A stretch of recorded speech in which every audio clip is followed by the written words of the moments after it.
Expectativa que nos genera o nos depara la situación económica en el país. Analizar las declaraciones del ministro Massa siempre conviene, porque un ministro de Economía, cada vez que habla, se entiende que traza líneas en la política económica de cara a los próximos meses. ¿Lo hace Massa, traza líneas? Y baja línea también, por supuesto, ¿no es cierto? Traza y baja. Sí. Porque en realidad, en las declaraciones que hizo hace unos 3 días atrás, primero rescató una serie de estadísticas que, miradas así a simple vista, suenan positivas, ¿no es cierto? Una desocupación apenas por arriba del 6%, es un nivel de desocupación bajo, y una estadística que muestra que interanualmente, entre febrero de este año y febrero del año pasado, el sector industrial tuvo un aumento en la actividad en torno al 5%. Esos dos datos merecen, por supuesto, alguna consideración adicional. No es que sean datos mentirosos, estadísticamente hablando, pero merecen algún elemento complementario, ¿no es cierto? Si uno dice, bueno, una desocupación un poquito por arriba del 6%, es una desocupación baja, mirada históricamente, pero no hay que perder de vista que hay casi 2 millones de empleos que dependen de planes sociales. Claro. Del potenciar trabajo, etcétera, y que si no estuvieran, obviamente, el nivel de desocupación tal vez estaría rondando el 10%. ¿Es una manera de encubrir una desocupación? Bueno, no, esa gente está trabajando, ¿sí? La gente que está en el plan potenciar trabajo, etcétera, está trabajando efectivamente. Lo que pasa es que probablemente esos empleos no existirían si no hubiera un nivel de subsidio importante. Entonces, ¿es una mentira que la desocupación está un poquito por arriba del 6%? No, es un hecho real y concreto. Pero es cierto que merece esta consideración adicional, ¿sí? Bien. Para decir que esa tasa de desocupación tiene un componente de subsidio en términos de empleo de muy baja productividad, y es lo que es y va a seguir siendo así, por supuesto, porque no hay margen para otra cosa. Y con respecto al tema industrial, obviamente que estamos comparando febrero contra febrero del año pasado, donde en realidad la economía todavía estaba saliendo de la pandemia, para decirlo así, y entonces por supuesto que el nivel de actividad industrial era muy bajo. De tal manera que el crecimiento, mirado en la foto de hoy, no es que está fantástico el sector industrial, sino que en realidad ha seguido un proceso de recuperación de un piso muy bajo, digamos. Seguimos diciendo lo mismo, Miguel, ¿no es cierto? Hay una foto y hay una película, y en realidad la película es muy preocupante, algo a lo cual no se refiere el ministro, por supuesto. Estamos diciendo que los próximos meses van a ser durísimos por un combo de factores, entre los cuales la sequía brutal juega un rol en términos de la desaparición de miles de millones de pesos y de dólares que no van a estar circulando en la economía, ¿no es cierto? Sí, señor. Y que esa es una película muy preocupante para mirar de cara a los próximos meses. Ahora, Sergio Massa dijo, bueno, estamos haciendo lo que hay que hacer y en ese punto vamos a estimular el desarrollo de las exportaciones, sobre todo economías regionales en los próximos meses. Es probable que aparezca un dólar, limón, un dólar yerba mate, un dólar, digamos, apuntando a un tipo de cambio diferencial para algunos sectores de economías regionales a los cuales se quiere estimular en términos de exportaciones con un tipo de cambio más competitivo. El gobierno está analizando eso, que sirve para algunas economías regionales, no mueve el amperímetro en términos generales, digamos, ¿no? Y lo otro que sí planteó Massa fue una justificación del tema del canje de bonos que se planteó por decreto para los organismos oficiales. Sí. Desafiando a la oposición política a un análisis técnico. Él dice, incorporemos universidades, ¿qué opinen?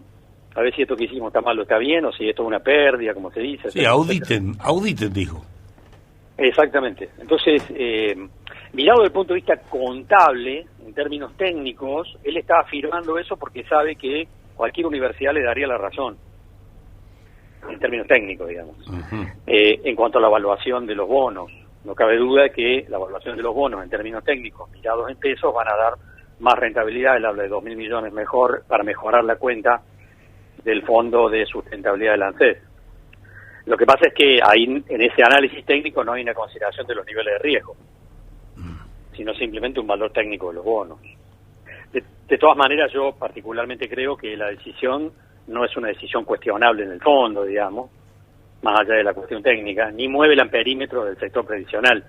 En realidad, que se pase de bonos en dólares a bonos en pesos, en realidad no hace al fondo de la cuestión con respecto a la sustentabilidad del sistema previsional argentino que obviamente es deficitario largamente, digamos, más allá de esta operación. Ahora, no mueve el Pero amperímetro, perdón Carlos, no mueve el Sí. amperímetro porque es ya deficitario, pero si yo estoy calzado en dólares y lo paso en pesos y los pesos empiezan a perder valor, ¿cómo es esa ecuación para que no impacte negativamente en los jubilados? Lo que pasa es que esos bonos en pesos ajustan por dólar también, por variación del tipo de cambio, y ajustan por inflación. Ah, Si se cumple el acuerdo con el Fondo Monetario sería más o menos lo mismo. está bien, está bien. Ajustan Porque por se supone que inflación. en el cumplimiento del acuerdo con el fondo el dólar tiene que ir subiendo en sintonía con la inflación. Y una parte de esos bonos en pesos ajusta según la evolución del tipo de cambio. Mm. De tal manera que si hubiera un salto evaluatorio, esos bonos en pesos también subirían fuertemente, digamos, en cuanto al compromiso de pago del Estado, ¿no? Ahora, La Carlos, duda, por supuesto, está en si el Estado va a cumplir con los compromisos de pago de los bonos más adelante. Sí, sí. Pero ese es un debate de otro tipo, digamos. Entrar o necesitar el dinero del Fondo de Garantía de Sustentabilidad y además emitir, no es demasiado riesgoso porque quiere decir que no alcanza con la emisión.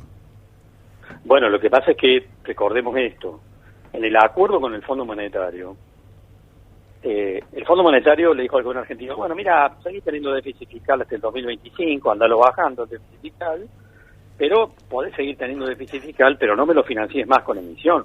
Uh-huh. En realidad, desde el año pasado, el nivel de emisión viene disminuyendo.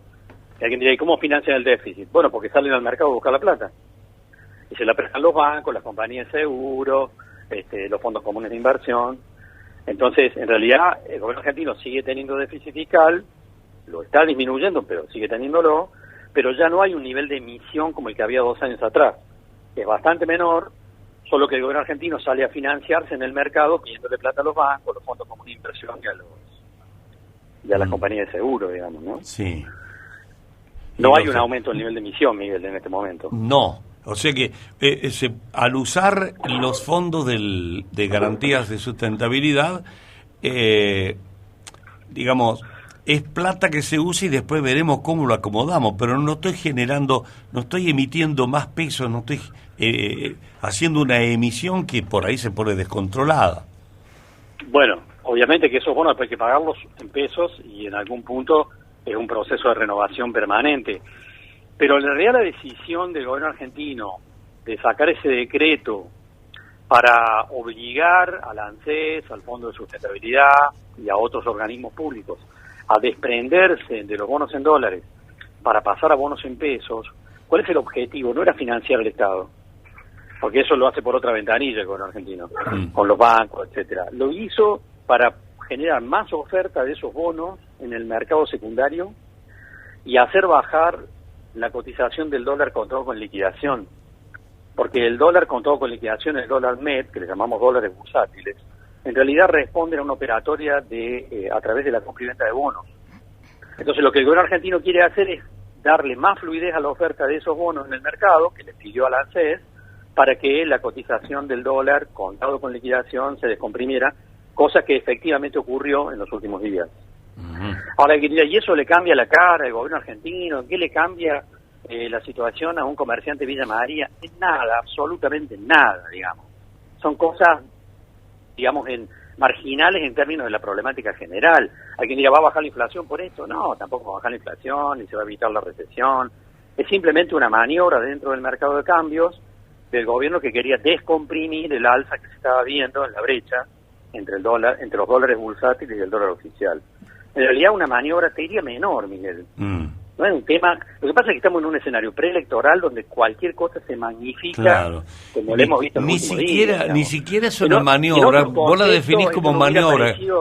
Carlos, vos la definís. Esto no hubiera aparecido en los diarios, digamos, no hubiera sido motivo de. Vos la definís como maniobra, Carlos. No alcanza ni siquiera para calmar expectativas o afianzar expectativas, darle más fortaleza. No alcanza para eso.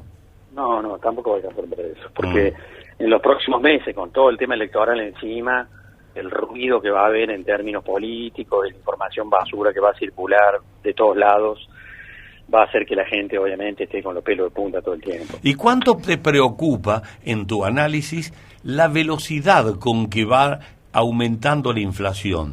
no tanto, no tanto te preocuparía el aumento generado por los precios, sino la velocidad con que estamos cubriéndonos de los pesos que tenemos.